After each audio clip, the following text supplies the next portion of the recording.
റഷ്യയുമായി ഭാവിയിൽ ഉണ്ടാകാൻ സാധ്യതയുള്ള ഒരു യുദ്ധത്തിനായി തണുത്തുറഞ്ഞ മലനിരകളിലുള്ള യുദ്ധാഭ്യാസത്തിനും മറ്റുമായി ജപ്പാൻ സൈന്യം ഹക്കോഡ പർവ്വതനിരകളിൽ 210 ജവാൻ സൈനികരെ അയക്കുന്നു.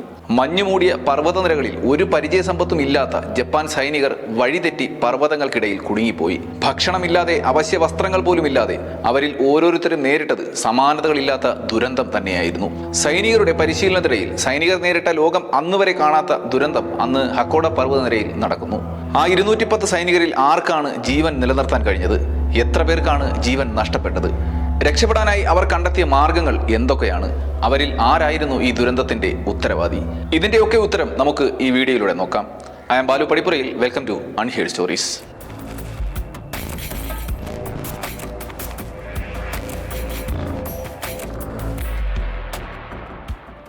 20-ാം നൂറ്റാണ്ടിന്റെ തുടക്കം. ജപ്പാനീസ് ചക്രവർത്തിയും റഷ്യൻ രാജവംശവും തമ്മിൽ ശത്രുത ഉയർന്നു വരികയും ഒരു യുദ്ധം ഇരു രാജ്യങ്ങൾക്കുമിടയിൽ എപ്പോൾ വേണമെങ്കിലും പൊട്ടിപ്പുറപ്പെടാൻ സാധ്യതയും ഉണ്ടായിരുന്നു. ചരിത്രത്തിലുടനീളം തണുത്ത കാലാവസ്ഥയിലും മഞ്ഞുമൂടിയ ഇടങ്ങളിലും യുദ്ധം ചെയ്യാനുള്ള റഷ്യൻ പട്ടാളത്തിന്റെ കഴിവ് അന്ന് ലോകം അംഗീകരിച്ച കാര്യം തന്നെയായിരുന്നു. അതേസമയം തന്നെ ജപ്പാൻ അധികാരികളിൽ ഉണ്ടായിരുന്ന ആശങ്ക ജപ്പാൻ സൈന്യത്തിന് തണുത്ത കാലാവസ്ഥയിൽ യുദ്ധം ചെയ്യാനുള്ള പരിചയസമ്പത്ത് ഇല്ല എന്നതാണ്. മഞ്ഞു വീണ ഇടങ്ങളിലും മഞ്ഞുമലകളിലും പ്രയോഗിക്കേണ്ട യുദ്ധതന്ത്രം എന്താണെന്ന് അന്നത്തെ ജപ്പാൻ ഭരണാധികാരികൾക്ക് പോലും അറിയില്ലായിരുന്നു. 1895 അവസാനിച്ച ചൈനയും ജപ്പാനും തമ്മിലുള്ള ആദ്യത്തെ യുദ്ധത്തിൽ കൊറിയയിലെ തണുത്ത പ്രദേശങ്ങളിൽ ജപ്പാൻ കാര്യമായ പ്രശ്നങ്ങൾ നേരിട്ടു. ഇത് യുദ്ധങ്ങളിലുള്ള ജപ്പാന്റെ മുന്നേറ്റം തടസ്സപ്പെടുത്തുകയും ചെയ്തു. മാത്രമല്ല, ഇത് ജപ്പാൻ ഭരണകൂടത്തിന് ഒരു അഭിമാനക്ഷതമായി മാറുകയും ചെയ്തു. യുദ്ധം വീണ്ടും ആരംഭിക്കുകയാണെങ്കിൽ ജപ്പാന്റെ തണുത്ത പ്രദേശമായ വടക്കൻ തീരങ്ങളിലും പുറംകടലിലും ജപ്പാന് തിരിച്ചടി നേരിടേണ്ടി വരും എന്ന് അവർ മനസ്സിലാക്കി. ജപ്പാനീസ് ദ്വീപുകളിൽ ഏറ്റവും വലുതായ ഹോൻഷുവിന്റെ വടക്കൻ തീരമായിരിക്കും ശത്രുരാജ്യത്തിന്റെ, അതായത് റഷ്യയുടെ കൂടുതൽ ഷെല്ലാക്രമണത്തിന് സാധ്യതയെന്ന് ഈ സാഹചര്യത്തിൽ ജപ്പാൻ അധികാരികൾ കണക്കുകൂട്ടി. ഇത് മുന്നിൽ കണ്ടുകൊണ്ട് തന്നെ ഹോൻഷുവിന്റെ വടക്കൻ തീരത്ത് കൂടി ശത്രുക്കൾ പെട്ടെന്ന് കടന്നു വരാതിരിക്കാൻ അവിടെയുള്ള റോഡുകളും റെയിൽവേ ലൈനുകളും അവർ നശിപ്പിച്ചു. ജപ്പാൻ സൈന്യത്തിന് അങ്ങോട്ട് മൂവ് ചെയ്യാൻ ഉൾനാടൻ പ്രദേശങ്ങളിലെ സാധാരണ വഴികൾ ഉപയോഗിക്കാനും ജപ്പാൻ അധികാരികൾ തീരുമാനിക്കുന്നു. ഇങ്ങനെയൊക്കെ ജപ്പാൻ ഭരണകൂടം ചെയ്യാനുള്ള ഒരേ ഒരു കാരണം ഹോൻഷുവിന്റെ വടക്കൻ തീരത്തുള്ള സൗത്ത് ഹക്കോഡ എന്ന പർവ്വതനിരയാണ്. ഹക്കോഡ പർവ്വതനിരയുടെ ഒരു പ്രധാന പ്രത്യേകത അവിടെ സജീവമായ ഒരുപാട് അഗ്നിപർവ്വതങ്ങൾ ഉണ്ട് എന്നതാണ്. അവയിൽ ചിലതിന് 5000 അടിയിൽ കൂടുതൽ ഉയരമുള്ളവയാണ്. ഈ പർവ്വതങ്ങളിൽ കൂടെയുള്ള യാത്ര പലപ്പോഴും ദുഷ്കരമാണ്. അതിന്റെ പ്രധാന കാരണം വളരെ കൂടുതൽ മഞ്ഞുവീഴ്ചയുള്ള ഒരു പർവ്വതനിരയാണ് ഈ ഹക്കോഡ പർവ്വതനിര. മാത്രമല്ല, പലപ്പോഴും -30 വരെ താപനില കുറഞ്ഞ പ്രദേശവുമാണ് ഈ പർവ്വതനിര. ഇക്കാരണത്താൽ തന്നെ അവിടെ പ്രത്യേക പരിഗണന നൽകിക്കൊണ്ട് ചില സുപ്രധാന നടപടിയെടുക്കാൻ ജപ്പാൻ അധികാരികൾ തീരുമാനമെടുക്കുന്നു. അതിനായി ഒരു കമ്മീഷനെ ഈ ജപ്പാൻ അധികാരികൾ നിയമിക്കുകയും ചെയ്യുന്നുണ്ട്. അങ്ങനെ ശൈത്യകാലത്ത് പർവ്വതനിരകളിലൂടെ സുരക്ഷിതമായ ഒരു റൂട്ട് സ്ഥാപിക്കാൻ അവർ ചില സ്പെഷ്യലിസ്റ്റ് യൂണിറ്റുകളെ പരിശീലിപ്പിക്കാൻ ഈ സംഘം തീരുമാനമെടുത്തു. അതിനായി മോക്ക് ഡ്രിൽ പോലെ ഒരു യുദ്ധ സാഹചര്യം വന്നാൽ ചെയ്യേണ്ട കാര്യങ്ങൾ പ്രാക്ടിക്കലായി ആ പർവ്വതത്തിൽ ചെയ്യാൻ തീരുമാനിക്കുന്നു. ഇതിലൂടെ അഥവാ പെട്ടെന്ന് ഒരു യുദ്ധം പൊട്ടിപ്പുറപ്പെട്ടാൽ എന്താണോ ചെയ്യേണ്ടത് അത് ഈ മലനിരകളിൽ തങ്ങളുടെ ഒരു സൈനിക ഗ്രൂപ്പിനെ കൊണ്ട് ചെയ്യിക്കാൻ തീരുമാനിക്കുന്നു. യുദ്ധകാലാടിസ്ഥാനത്തിലുള്ള റോഡ് നിർമ്മാണം വരെ ഇതിൽ പെടുന്നുണ്ട്. ഇതൊക്കെ തങ്ങളുടെ സൈനികർക്ക് ഒരു പരിശീലനമാവുകയും ഈ അനുഭവങ്ങൾ അവർക്ക് മറ്റുള്ള സൈനികരിൽ പകർന്നു നൽകാൻ കഴിയുകയും ചെയ്യുമെന്ന് ജപ്പാൻ സൈനികർ കണക്കുകൂട്ടി. അങ്ങനെ ഈ യുദ്ധ പരിശീലനത്തിനായി ജപ്പാൻ സൈന്യത്തിലെ 2 യൂണിറ്റുകളാണ് തിരഞ്ഞെടുക്കപ്പെട്ടത്. ഹരോസാക്കിയിൽ നിന്നുള്ള 31-ാം റെജിമെന്റും 5-ാം റെജിമെന്റുമാണ് ഈ ദൗത്യത്തിന് തിരഞ്ഞെടുക്കപ്പെട്ടത്. ഈ തണുപ്പുള്ള വടക്കൻ ഭാഗത്ത് മുന്നേ തന്നെ ഡ്യൂട്ടിയിൽ ഉണ്ടായിരുന്നതാണ് ഈ 2 റെജിമെന്റുകളും. അതുകൊണ്ട് തന്നെ തണുത്ത കാലാവസ്ഥയെ നേരിടാൻ അല്പമൊക്കെ പരിചയസമ്പത്ത് ഈ 2 റെജിമെന്റിനും ഉണ്ടായിരുന്നു. ഇതിൽ 5-ാം റെജിമെന്റിനെ ലീഡ് ചെയ്തിരുന്നത് ക്യാപ്റ്റൻ ബെങ്കിച്ചി കന്നരി എന്നയാളാണ്. ആദ്യത്തെ ചൈന ജപ്പാൻ യുദ്ധത്തിന് ശേഷമാണ് ഈ ബങ്കിച്ചി കന്നരി ജപ്പാൻ സൈന്യത്തിൽ ചേരുന്നത്. വളരെ പെട്ടെന്ന് തന്നെ തന്റെ നായകപാടവം പ്രകടിപ്പിച്ച ഈ ബങ്കിച്ചി കന്നരി സ്ഥാനകയറ്റം നേടി മുന്നേറി. ഒടുവിൽ 5-ാം റെജിമെന്റിന്റെ ക്യാപ്റ്റൻ ആവുകയും ചെയ്തു. ഈ പരിശീലനം നടത്താൻ തീരുമാനിച്ച പർവ്വതനിരയ്ക്ക് സമീപത്ത് ജനിച്ചു വളർന്ന ഒരാളാണ് ഈ ബങ്കിച്ചി കന്നരി. 5-ാം റെജിമെന്റിന് ഹക്കോഡ പർവ്വതനിര താണ്ടുക എന്നതായിരുന്നു ലക്ഷ്യം. അതിനായി ഈ 5-ാം റെജിമെന്റിൽ നിന്നും തിരഞ്ഞെടുക്കപ്പെട്ടത് 210 സൈനികരാണ്. ജനുവരി പകുതിയോടെയാണ് ഈ യുദ്ധാഭ്യാസം അന്ന് തുടങ്ങിവെക്കാൻ അവർ തീരുമാനിച്ചത്. ജനുവരി മാസം തിരഞ്ഞെടുക്കാനുള്ള ഒരു കാരണം ഹക്കോഡ പർവ്വതത്തിനും പരിസരത്തും മഞ്ഞുവീഴ്ച കൂടുതലുള്ള സമയമായിരുന്നു ഈ ജനുവരി മാസം. മഞ്ഞിൽ ഉള്ള യുദ്ധാഭ്യാസം നേടുക എന്നതുകൊണ്ട് തന്നെയാണ് അവർ ഈ ജനുവരി മാസം തന്നെ തിരഞ്ഞെടുക്കാൻ തീരുമാനിച്ചത്. ബങ്കിച്ചി കന്നരിയുടെ 5-ാം റെജിമെന്റിലെ സെക്കൻഡ് കമാൻഡായിരുന്നു ഷിൻ യമാഗുച്ചി എന്നയാൾ. ഇദ്ദേഹം ഉയർന്ന വിദ്യാഭ്യാസവും ഇംഗ്ലീഷും ഫ്രഞ്ചും ഭാഷകൾ നല്ലപോലെ കൈകാര്യം ചെയ്യാൻ കഴിവും ഉള്ള വ്യക്തിയാണ്. മാത്രമല്ല, ആദ്യ ചൈന ജപ്പാൻ യുദ്ധത്തിൽ ഇദ്ദേഹം പങ്കെടുക്കുകയും ചെയ്തു.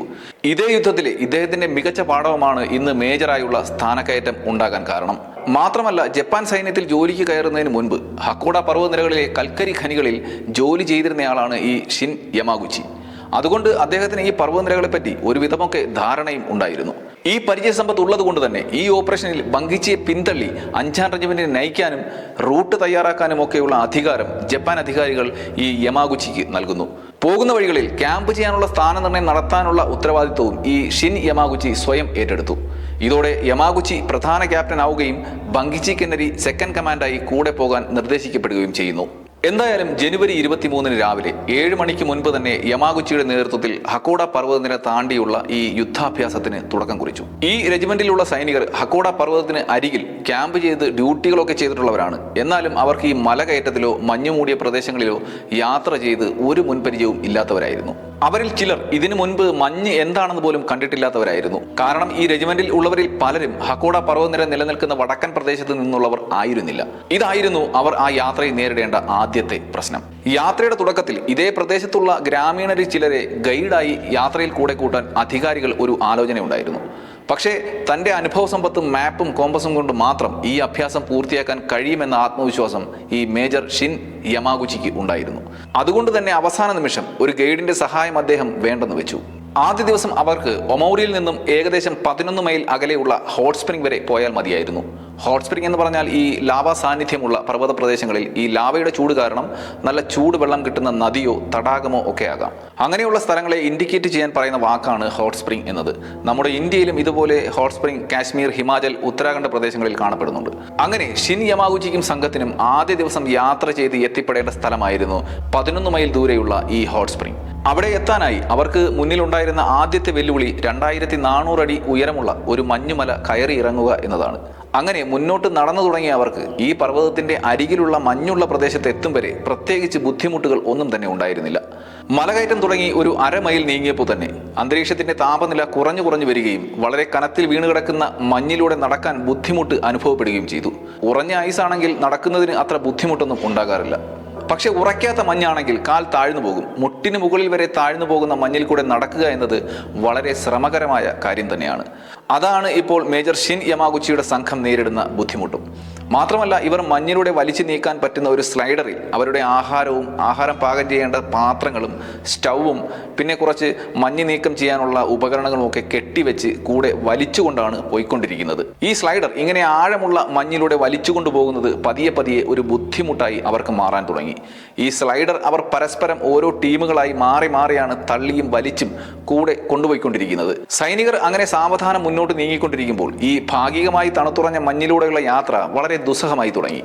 പലരും അപ്പോൾ തിരികെ നടന്നാലോ എന്ന് പോലും ചിന്തിച്ചു തുടങ്ങി. അവരിൽ പലരും ഈ മഞ്ഞുമലകളുമൊക്കെ ആദ്യമായി കാണുകയാണ്. അതുകൊണ്ട് തന്നെ ഭയവും ഇവരിൽ പലരുടെയും മനസ്സിലുണ്ട്. പക്ഷേ ഈ അവസ്ഥ കൊറിയൻ പർവ്വതനിരകളിൽ റഷ്യൻ സൈന്യത്തെ നേരിടുമ്പോൾ ഉണ്ടാകാം. അതൊക്കെ മറികടന്ന് മുന്നേറാനുള്ള ക്ഷമത നേടാനാണ് ഈ യാത്ര തന്നെ നടത്തുന്നത്. അതുകൊണ്ട് എന്ത് ബുദ്ധിമുട്ട് വന്നാലും സൈനികരുടെ എതിർപ്പിനെ മറികടന്നും യാത്ര മുന്നോട്ട് തുടരാൻ തന്നെ മേജർ ഷിൻ യമാഗുച്ചി നിർദ്ദേശം നൽകി. വൈകുന്നേരം 4 മണിയാകുമ്പോഴേക്കുമാണ് അവർക്ക് മറികടക്കേണ്ട പർവ്വതത്തിന്റെ അടിവാരത്തിൽ അവർ എത്തിയത്. ഇനി 2.5 മൈൽ ദൂരം ഈ മുന്നിലെ പർവ്വതം താണ്ടി വേണം രാത്രി തങ്ങേണ്ട ഹോട്ട് സ്പ്രിംഗ് വരെ അവർക്ക് എത്തേണ്ടത്. മേജർ ഷിൻ യമാഗുച്ചിക്ക് ഈ പർവ്വതം ഒരു വെല്ലുവിളിയാകുമെന്ന് നന്നായി തന്നെ അറിയാം. ഇപ്പോൾ തന്നെ ഈ മല കനത്ത മഞ്ഞിൽ മൂടിക്കിടക്കുകയാണ്. ഇനി മുന്നോട്ടുള്ള പാത ചെങ്കുത്തായ പാതയാണ്. മല കയറാൻ തുടങ്ങുമ്പോൾ തന്നെ ഈ സാധനങ്ങളൊക്കെ വെച്ച് കെട്ടിയ സ്ലൈഡർ മുന്നോട്ട് കൊണ്ടുപോവുക എന്നത് അസാധ്യമായി അവരിൽ പലർക്കും തോന്നി. ഒറ്റയ്ക്ക് ഒരാൾക്ക് തന്നെ മുന്നോട്ട് പോകാൻ വളരെ ബുദ്ധിമുട്ടായിരുന്നു. ആ സാഹചര്യത്തിൽ വലിയൊരു സ്ലൈഡർ കൂടെ വലിച്ചുകൊണ്ടു പോവുക എന്നത് നടക്കുന്ന കാര്യവുമല്ല. ഇതൊക്കെ കൊണ്ട് തന്നെ ഈ സ്ലൈഡ് വലിക്കുന്ന പാർട്ടിയുടെ വേഗത വളരെയധികം കുറഞ്ഞു. ക്രമേണ മുന്നിലെ പ്രധാന സംഘത്തിൽ നിന്നും 1 മണിക്കൂർ ദൂരം പിന്നിലായി. ഇത് മനസ്സിലാക്കിയ മേജർ ഷിൻ യമാഗുച്ചി അവരെ സഹായിക്കുന്നതിനായി തൻ്റെ 2ാമത്തെയും 3ാമത്തെയും പ്ലാറ്റൂണിനെ പിന്നിലേക്ക് അയക്കുന്നു. അതേസമയം തന്നെ തൻ്റെ ഗ്രൂപ്പിലെ 15 സൈനികരെ മുന്നിലെ ഹോട്ട് സ്പ്രിംഗിലേക്കുള്ള പാത കണ്ടെത്താനായി അദ്ദേഹം അയക്കുകയും ചെയ്തു. സ്ലൈഡർ വലിക്കാനായി താഴെയുള്ളവരെ സഹായിക്കാൻ അയച്ച 88 സൈനികർക്ക് സ്ലൈഡർ വലിച്ച് പർവ്വതത്തിന്റെ മുകളിൽ എത്തിക്കാൻ കഴിഞ്ഞു. പക്ഷേ അപ്പോഴേക്കും അവർ വളരെയധികം ക്ഷീണിച്ചു കഴിഞ്ഞിരുന്നു. പലർക്കും വിശപ്പ് അനുഭവപ്പെട്ടു തുടങ്ങി. കയ്യിൽ കരുതിയിരുന്ന ഭക്ഷണ വസ്തുക്കളൊക്കെയും ഈ താഴ്ന്ന താപനില കാരണം ഐസ് പോലെ തണുത്തുറഞ്ഞ് കഴിക്കാൻ പറ്റാത്ത അവസ്ഥയിലായി. അപ്പോഴേക്കും സമയം വൈകിട്ട് 6 മണി കഴിഞ്ഞിരുന്നു. ഇനി ഈ സ്ലൈഡറുമായി മുന്നോട്ട് പോയാൽ ഇന്ന് എത്തിച്ചേരേണ്ട എത്തിച്ചേരേണ്ട പോയിന്റിൽ അവർക്ക് എത്തിച്ചേരാനാകില്ല എന്ന് മേജർ ഷിൻ യമാഗുച്ചി മനസ്സിലാക്കി. ഇതോടെ സ്ലൈഡർ ഉപേക്ഷിക്കാൻ അദ്ദേഹം തീരുമാനിക്കുന്നു. അതിൽ വെച്ച് കെട്ടിയിരുന്ന സാധനങ്ങൾ ഓരോ സൈനികരും തങ്ങളാൽ കഴിയുന്നത്ര ചുമക്കാൻ അദ്ദേഹം ആജ്ഞാപിച്ചു. പക്ഷേ അതിലുണ്ടായിരുന്ന പല വസ്തുക്കളും ഭാരം കൂടിയവയായിരുന്നു. ചെമ്പിൽ നിർമ്മിച്ച പാത്രങ്ങളാണ് ആഹാരം പാകം ചെയ്യാനായി അവർ കൊണ്ടുവന്നത്. അതൊക്കെ വളരെ ഭാരമുള്ളവയായിരുന്നു. ഭാരം കൂടിയ വസ്തുക്കൾ ചുമന്ന് നടക്കുന്നത് ശരിയായ രീതി അല്ലെന്ന് അവർക്കറിയാം. പക്ഷേ അവർക്ക് വേറെ വഴികൾ ഉണ്ടായിരുന്നില്ല. അങ്ങനെ ഓരോ സാധനവും പറ്റുന്ന വിധം ശരീരത്തിന് പിന്നിൽ കെട്ടിവെച്ചുകൊണ്ട് അവർ മുന്നിലേക്ക് മല ഇറങ്ങാൻ തുടങ്ങി. സ്ലൈഡർ ഉപേക്ഷിച്ച് അവർ 2 മണിക്കൂറുകൾ മുന്നോട്ട് നീങ്ങി. അങ്ങനെ നീങ്ങുമ്പോൾ കുറച്ചകലിൽ നിന്നും മറ്റൊരു സംഘം അവരുടെ അടുത്തേക്ക് നടന്നെടുക്കുന്നത് മേജർ ഷിൻ യമാഗുച്ചി കാണുന്നു. അത് ഹോട്ട് സ്പ്രിംഗ് കണ്ടെത്താൻ അദ്ദേഹം അയച്ച 15 അംഗ ടീമായിരുന്നു. ഇങ്ങനെയുള്ള മഞ്ഞ് വീണ പർവ്വതങ്ങളിൽ ഒരു പരിചയസമ്പത്തും ഈ വഴി തേടി പോയവർക്ക് ഉണ്ടായിരുന്നില്ല. അതുകൊണ്ട് തന്നെ ഹോട്ട് സ്പ്രിംഗിലേക്കുള്ള വഴി കണ്ടെത്താൻ അവർക്ക് സാധിച്ചതുമില്ല. അതുമാത്രമല്ല, തിരികെ പ്രധാന ടീമിനൊപ്പം ചേരാനുള്ള വഴി പോലും അറിയാതെ ചുറ്റിത്തിരിയുമ്പോഴാണ് ഭാഗ്യവശാൽ അപ്രതീക്ഷിതമായി മേജർ ഷിൻ യമാഗുച്ചിയുടെ ടീമിന്റെ മുന്നിൽ വന്നുപെട്ടത്. അപ്പോഴേക്കും താപനില വീണ്ടും കുറയാനും കാറ്റിന്റെ ശക്തി കൂടാനും തുടങ്ങി. വളരെ പെട്ടെന്ന് തന്നെ മഞ്ഞുവീഴ്ചയും ആരംഭിച്ചു. കനത്ത മഞ്ഞുവീഴ്ച കാരണം അവർക്ക് മുന്നിൽ നടക്കുന്നവരെ പോലും കാണാൻ പറ്റാതെയായി. മുന്നോട്ടുള്ള കാഴ്ച മറഞ്ഞതോടെ ലാൻഡ്മാർക്കുകൾ കാണാൻ കഴിയാതെയായി. ഈ മഞ്ഞുവീഴ്ച കാരണം വഴി മനസ്സിലാക്കാൻ കഴിയാതെ വന്നതോടെ അവർ മഞ്ഞിൽ തന്നെ ഒരു കിടങ്ങ് കുഴിച്ച് വിശ്രമിക്കാൻ തീരുമാനിക്കുന്നു. പക്ഷേ കൂടിക്കൂടി വരുന്ന തണുപ്പ് കാരണം അവർക്ക് ഉറങ്ങാൻ പോലും സാധിച്ചില്ല. അവരിൽ പലരും ഇത്രയും വലിയ തണുപ്പ് അനുഭവിക്കുന്നത് ജീവിതത്തിൽ ആദ്യമായിരുന്നു. ചില സൈനികർ സ്ലൈഡറിൽ നിന്നും എടുത്തുകൊണ്ടുവന്ന കനൽ കത്തിച്ച് ശരീരം ചൂടാക്കാൻ ശ്രമിച്ചു. പക്ഷേ കുറച്ച് കനലുകൾ മാത്രമാണ് അവരുടെ കയ്യിലുണ്ടായിരുന്നത്. എന്തായാലും മണിക്കൂറുകൾ മുന്നോട്ട് പോയപ്പോൾ സൈനികരുടെ അവസ്ഥ കൂടുതൽ വഷളാകാൻ തുടങ്ങി. ഇപ്പോൾ മേജർ യമാഗുച്ചി നേരിടുന്നത് അതിലും വലിയ ഒരു പ്രശ്നമായിരുന്നു. ഇപ്പോൾ അദ്ദേഹവും സൈനികരും എവിടെയാണെന്നുള്ളത് അദ്ദേഹത്തിന് പോലും അറിയില്ലായിരുന്നു. സമയം കടന്നു പോകും തോറും മഞ്ഞുവീഴ്ച കൂടിക്കൂടി വന്നു. മാപ്പും കോമ്പസും ഉപയോഗിച്ച് അവരുടെ ലൊക്കേഷൻ കണ്ടെത്താൻ സാധിക്കണമെങ്കിൽ അവർക്ക് ഏതെങ്കിലും ഒരു ലാൻഡ്മാർക്ക് കാണാൻ സാധിക്കണം. കനത്ത മഞ്ഞുവീഴ്ചയും ഇരുട്ടും കാരണം ഒന്നും കാണാൻ സാധിക്കുന്നുമില്ല. അതായത് ഈ അവസ്ഥയിൽ കോമ്പസും മാപ്പും ഒക്കെ ഉപയോഗശൂന്യമായി. സൈനികരുടെ അവസ്ഥ വളരെ മോശമായതും മുന്നോട്ടുള്ള വഴി കണ്ടെത്താൻ സാധിക്കാതെയും വന്നതോടെ തന്റെ സൈനികരെ തിരികെ അമോറിയിലേക്ക് തന്നെ നയിക്കാൻ നിർബന്ധിതനായി. തിരികെ പോകാൻ അവർ വന്ന ട്രാക്ക് പിന്തുടരാൻ സൈനികർക്ക് അദ്ദേഹം നിർദ്ദേശം നൽകി. അവരുടെ ദൗത്യം ആരംഭിച്ച് 24 മണിക്കൂറിനുള്ളിൽ തന്നെ അങ്ങനെ അവർക്ക് തിരികെ പോകാനുള്ള തീരുമാനം എടുക്കേണ്ടി വന്നു. അങ്ങനെ അവർ തിരികെയുള്ള യാത്ര ആരംഭിച്ചു. ആദ്യമൊക്കെ അവർ അങ്ങോട്ട് വന്നപ്പോൾ മഞ്ഞിലുണ്ടായ കാൽപ്പാടുകൾ കാണാൻ കഴിഞ്ഞു. അത് അല്പം മുന്നോട്ട് ചെന്നപ്പോൾ കനത്ത മഞ്ഞുവീഴ്ചയിൽ പൂർണ്ണമായും മാഞ്ഞുപോയിരുന്നു. ഇതോടെ അവർക്ക് തിരികെ പോകാനുള്ള വഴിയും നഷ്ടമായി. ഒടുവിൽ അവർ എത്തിച്ചേർന്നത് ഇരുവശങ്ങളിലും അഗാധമായ ഗർത്തമുള്ള ഒരു പാറക്കൂട്ടങ്ങൾക്കിടയിലായിരുന്നു. ഇതോടെ വഴി തെറ്റിയെന്ന് അവർക്ക് ഉറപ്പായി. വർദ്ധിച്ച മഞ്ഞുവീഴ്ചയും വളരെ താഴ്ന്ന താപനിലയും കാരണം അവർക്ക് എന്ത് ചെയ്യണമെന്ന് പോലും അറിയാൻ കഴിഞ്ഞില്ല. അവർ മുന്നിൽ കണ്ട പാറക്കൂട്ടത്തിനിടയിലേക്ക് വലിഞ്ഞു കയറാൻ തുടങ്ങി. ഇവിടെ വെച്ചാണ് ഈ സൈനിക ഗ്രൂപ്പിന് ആദ്യമായി തങ്ങളുടെ അംഗങ്ങളിൽ ചിലരെ നഷ്ടമായത്. ഈ പാതയിലേക്ക് വലിഞ്ഞു കയറുമ്പോൾ പിടുത്തം തെറ്റി ചിലർ അഗാധമായ താഴ്ചയിലേക്ക് വീണു. വീണവരുടെ നിലവിളി കേട്ടിട്ടാണ് അവർ താഴേക്ക് വീണു എന്ന് മറ്റുള്ളവർക്ക് മനസ്സിലായത്. അവരുടെ ശബ്ദം അകന്നു പോകുന്നത് അവർക്ക് കേൾക്കാമായിരുന്നു. പക്ഷേ വീണവരെ കണ്ടെത്താൻ ശ്രമിക്കുന്നത് ചിന്തിക്കാൻ പോലും പറ്റാത്ത ഒരവസ്ഥയായിരുന്നു അപ്പോൾ. ഒന്നാമത് ഒന്നും കാണാൻ കഴിയാത്തത് കൊണ്ട് അവർ എവിടേക്കാണ് വീണതെന്ന് പോലും അറിയാൻ കഴിയുന്നില്ല. മാത്രമല്ല ആഞ്ഞു വീശുന്ന കാറ്റിൽ മുന്നോട്ട് നടക്കാൻ പോലും പറ്റാത്ത അവസ്ഥയാണ്. അതുകൊണ്ട് തന്നെ അവരെ കണ്ടെത്താനും അവർക്ക് വൈദ്യസഹായം നൽകാനും ശ്രമിക്കുന്നത് അസാധ്യമായിരുന്നു. ഈ പാറക്കൂട്ടങ്ങൾക്കിടയിലൂടെയുള്ള വഴിതെറ്റിയുള്ള നടത്തം മേജർ ഷിൻ യമാഗുച്ചി നിൽക്കാൻ ആവശ്യപ്പെടുന്നത് വരെ അവർ തുടർന്നു. പുലർച്ചെ ഏകദേശം 8 മണിയോടെ ഒരു താഴ്ന്ന റാങ്കിലുള്ള ഓഫീസറായ മേജർ സാറ്റോ മേജർ യമാഗുച്ചിയോട് തനിക്ക് ഹോട്ട് സ്പ്രിംഗ് വരെ പോകാനുള്ള വഴി അറിയാമെന്ന് പറയുന്നു.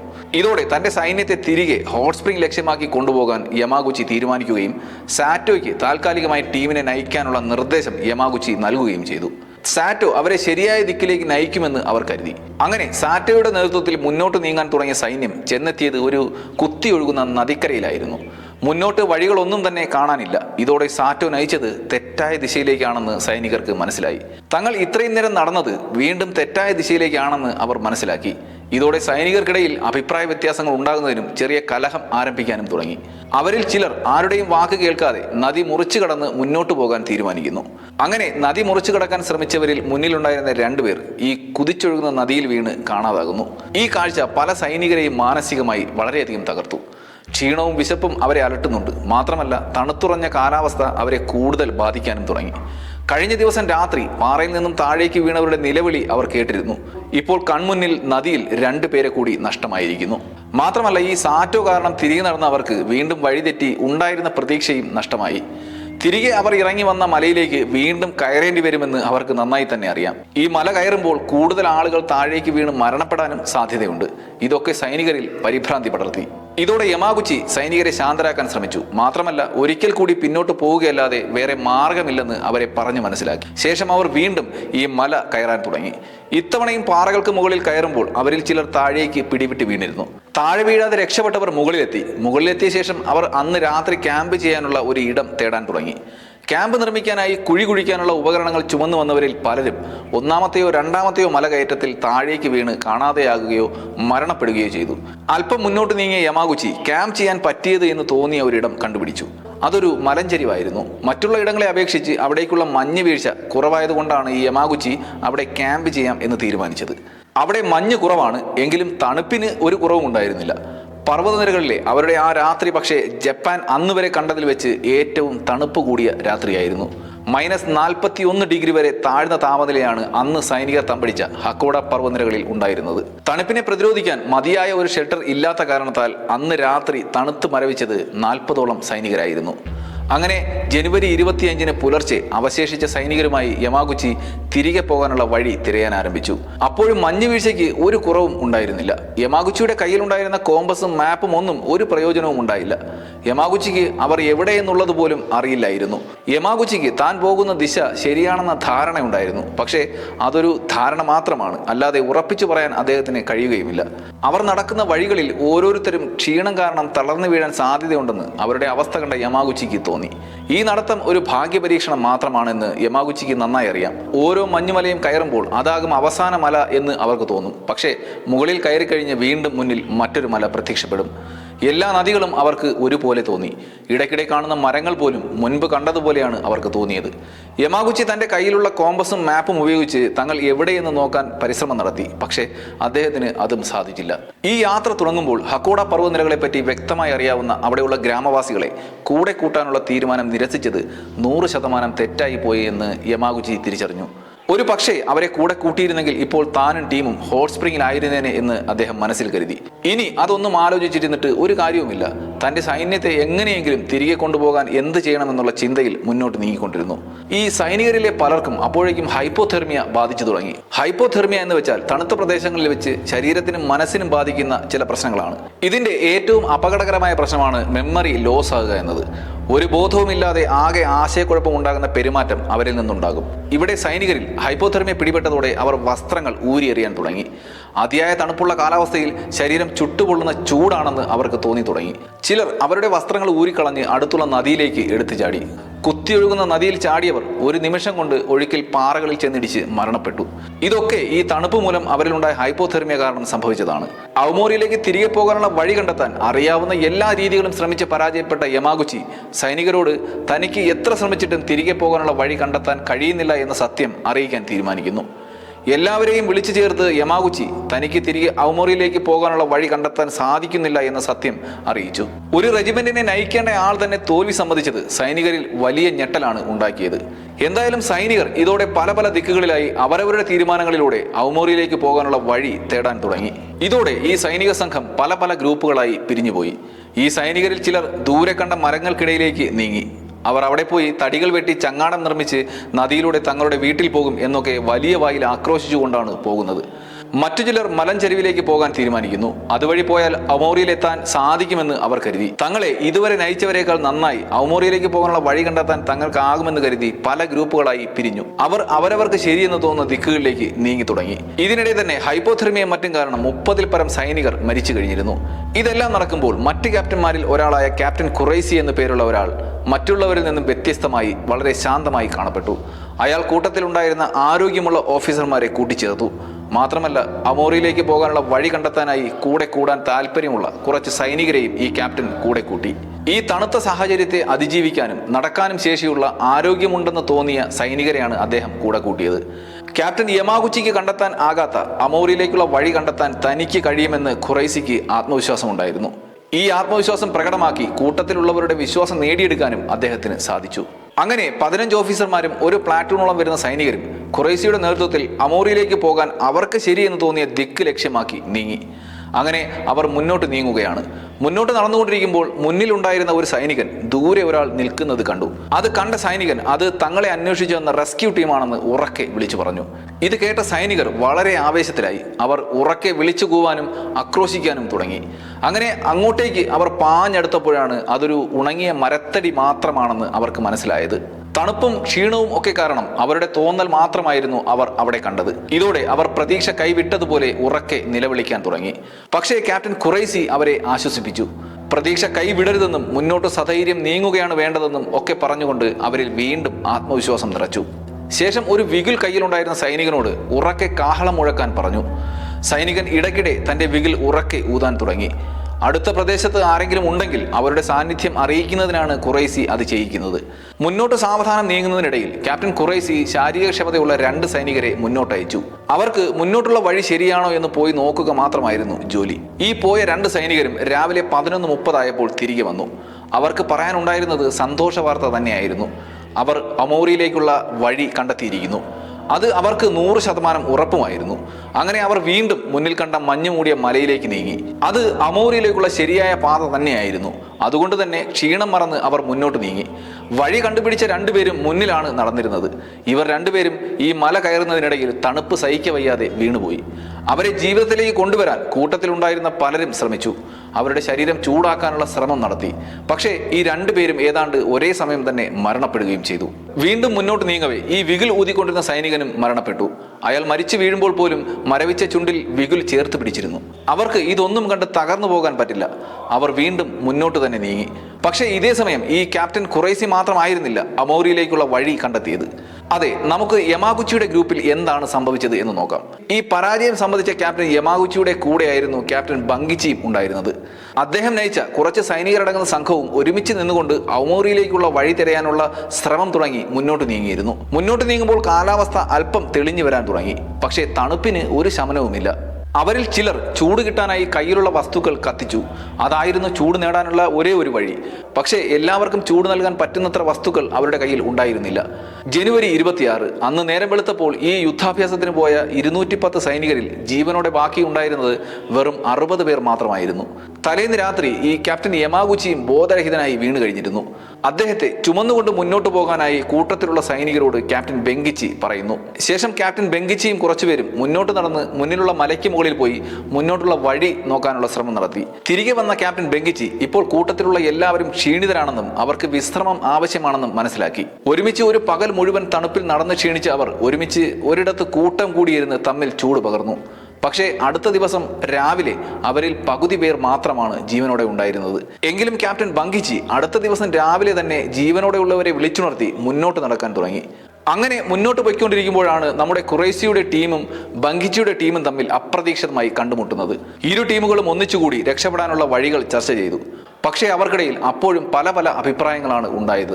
അതുകൊണ്ട് തന്നെ അവർ വീണ്ടും 2 ടീമുകളായി പിരിയാൻ തീരുമാനിച്ചു. അല്പസമയം വിശ്രമിച്ച ഈ ക്യാപ്റ്റൻ യമാഗുച്ചിയും ഖുറൈസിയും അപ്പോഴേക്കും അല്പം സുഖം പ്രാപിച്ചിരുന്നു. അവർ 2 പേരും ചേർന്ന് കുറച്ച് സൈനികരുമായി ഒന്നിച്ച് നീങ്ങാൻ തീരുമാനമെടുത്തു. അതായത് ഇത്രയും നേരം ക്യാപ്റ്റൻ ബങ്കിച്ചിയുടെ ഗ്രൂപ്പിലുണ്ടായിരുന്ന യമാഗുച്ചി ഇപ്പോൾ ഖുറൈസിക്കൊപ്പം നീങ്ങാൻ തീരുമാനിക്കുന്നു. ഇതിനിടയിൽ ഗ്രഷ്യസ് എന്ന ഒരു ഓഫീസർ 3 പേർക്കൊപ്പം ഈ നദി ലക്ഷ്യമാക്കി നീങ്ങി. പക്ഷേ വഴിയിൽ ഈ 3 പേരും ഐസിൽ തെന്നി നീങ്ങി നദിയിൽ പതിച്ചു. പിന്നെ അവരെ കണ്ടെത്താൻ സാധിച്ചതുമില്ല. ഇത്രയൊക്കെ ആയപ്പോൾ ക്യാപ്റ്റൻ ഖുറൈസി ഒരു തീരുമാനത്തിലെത്തുന്നു. ഇനി മുന്നോട്ട് പോകാതെ റെസ്ക്യൂ ടീം വരുന്നതുവരെ അവിടെ തുടരുക എന്നതായിരുന്നു ആ തീരുമാനം. പക്ഷേ ഈ തീരുമാനത്തിനോട് അദ്ദേഹത്തിന്റെ തന്നെ ഗ്രൂപ്പിൽ ഉണ്ടായിരുന്നവർ പോലും എതിർക്കുകയാണ് ഉണ്ടായത്. അവരാരും തങ്ങളെ ആരെങ്കിലും രക്ഷിക്കാൻ വരുന്നതുവരെ ഈ തണുപ്പിൽ മരവിച്ച് കാത്തിരിക്കാൻ തയ്യാറായിരുന്നില്ല. വീണ്ടും ചിലർ ഈ നദി മുറിച്ചു കടക്കാനുള്ള ശ്രമം നടത്തി. എങ്കിലും അവരും നദിയിൽ വീണ് ഒഴുകി പോവുകയായിരുന്നു.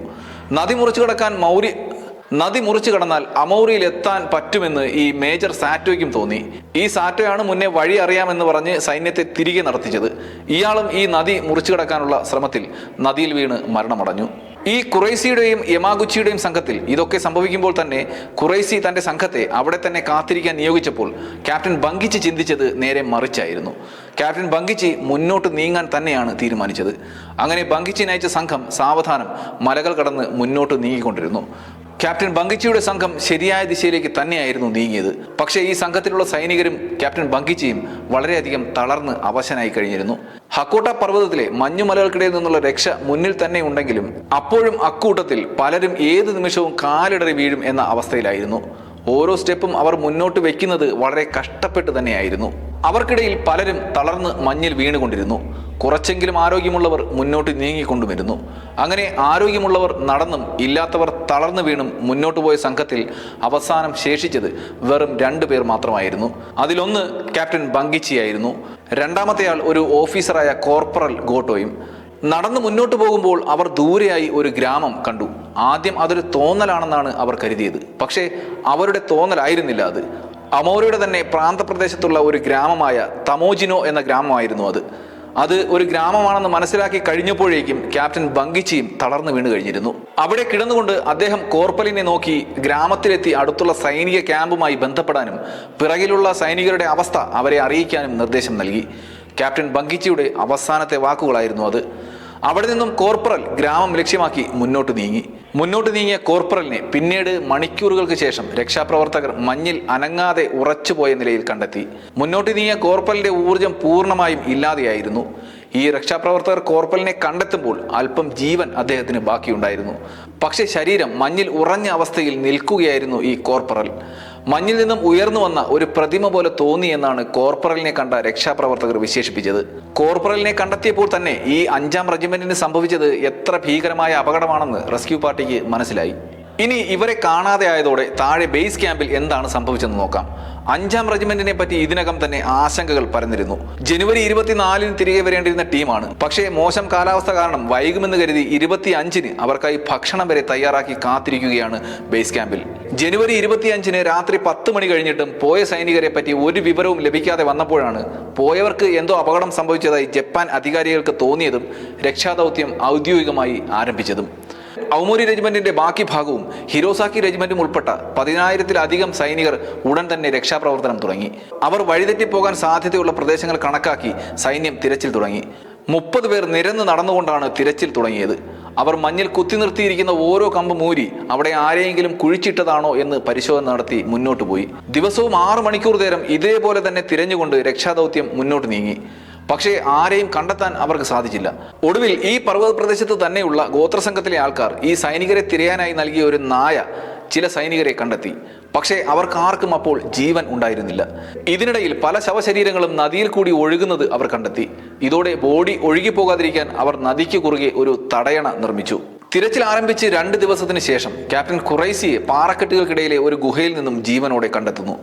അദ്ദേഹത്തിന്റെ വാക്കും വിശ്വസിച്ച് ഈ ഗുഹയിൽ രക്ഷാദൗത്യ സംഘത്തെ കാത്തിരുന്ന ചില സൈനികരും അതേ പാറകൾക്കിടയിൽ അങ്ങിങ്ങായി ഉണ്ടായിരുന്നു.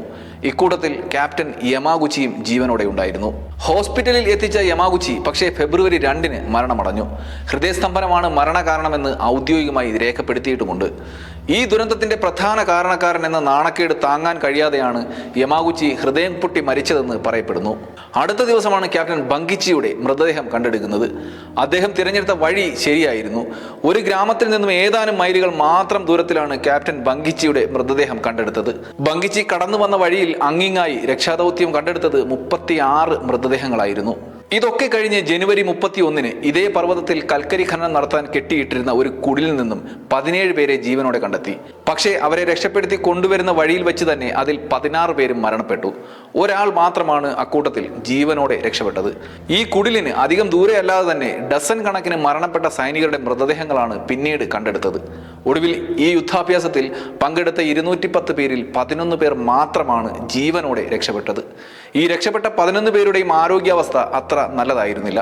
11 പേരിൽ 8 പേരുടെ കയ്യോ കാലോ തണുത്ത് മരവിച്ചത് കാരണം മുറിച്ചു മാറ്റേണ്ടി വന്നു. ഒരാളുടെ കയ്യിലെ 3 വിരലുകളും മുറിച്ചു മാറ്റി.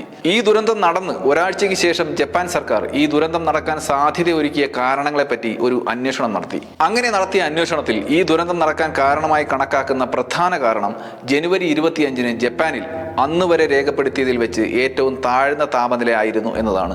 മാത്രമല്ല ഇത്ര തണുപ്പിനെ പ്രതിരോധിക്കാൻ ആവശ്യമായ വസ്ത്രങ്ങളോ മഞ്ഞിൽ ഉപയോഗിക്കുന്ന ബൂട്ടുകളോ അവരിൽ ഭൂരിഭാഗം സൈനികർക്കും ഉണ്ടായിരുന്നില്ല.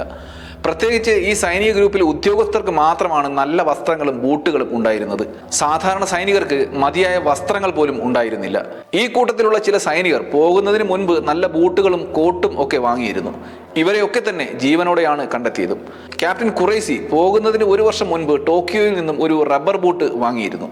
അതിനാലാണ് അദ്ദേഹത്തിന്റെ പാദങ്ങൾ മഞ്ഞുവീഴ്ചയിൽ നിന്നും സുരക്ഷിതമായത്. മോശം വസ്ത്രങ്ങൾക്ക് പുറമെ സൈനിക ഗ്രൂപ്പിന്റെ നേതൃത്വത്തിന്റെ പോരായ്മയും ഈ അപകടത്തിന് ഒരു കാരണമായി ചൂണ്ടിക്കാണിക്കപ്പെടുന്നു. കഴിവും റാങ്കും അനുസരിച്ച് ക്യാപ്റ്റൻ ബങ്കിച്ചി ആയിരുന്നു ഈ ടീമിനെ നയിക്കേണ്ടത്. പക്ഷെ എന്തുകൊണ്ടാണ് അവസാന നിമിഷം യമാഗുച്ചിക്ക് ഈ സ്ഥാനം ജപ്പാൻ അധികാരികൾ നൽകിയത് എന്നത് വ്യക്തമല്ല. മാത്രമല്ല, ഒരേ റാങ്കിലുള്ള ഒന്നിലധികം പേരുള്ളതും തമ്മിൽ തർക്കങ്ങൾ ഉണ്ടാകാൻ കാരണമായി. കൂടാതെ ടീമിനെ നിയന്ത്രിക്കേണ്ടവർ അവരുടെ കഴിവിനെ മറന്നുകൊണ്ട് ഒരു പരിചയസമ്പത്തും ഇല്ലാത്ത സാറ്റോ പോലെയുള്ളവരുടെ വാക്ക് കേട്ട് ടീമിനെ തിരികെ നയിച്ചതും വിലപ്പെട്ട സമയം നഷ്ടപ്പെടുത്തുകയും ചെയ്തത് ഒരു വലിയ നേതൃത്വ പിഴവായി കണക്കാക്കപ്പെടുന്നു. ഇന്നും ഈ ദുരന്ത സ്ഥലത്ത് ഈ ദുരന്തത്തിന്റെ ഓർമ്മയ്ക്കായി കോർപ്പറൽ ഒറ്റയ്ക്ക് അനങ്ങാതെ മഞ്ഞിൽ ഉറച്ചു നിൽക്കുന്ന, ജീവന്റെ പ്രതീക്ഷയ്ക്കായി കാത്തു നിൽക്കുന്ന ഒരു പ്രതിമ നിർമ്മിച്ചിട്ടുണ്ട്. ഈ ചരിത്രം അറിഞ്ഞു വെച്ചുകൊണ്ട് കോർപ്പറലിന്റെ പ്രതിമ കാണുകയാണെങ്കിൽ നിങ്ങളുടെ കണ്ണുകൾ ഉറപ്പായും ഈർന്നണിയും. വീഡിയോ ഇഷ്ടപ്പെട്ടുവെങ്കിൽ വീഡിയോ ലൈക്ക് ചെയ്യാനും ചാനൽ സബ്സ്ക്രൈബ് ചെയ്യാനും മറക്കരുത്. അടുത്ത വീഡിയോയിൽ കാണും വരെ ഗുഡ് ബൈ.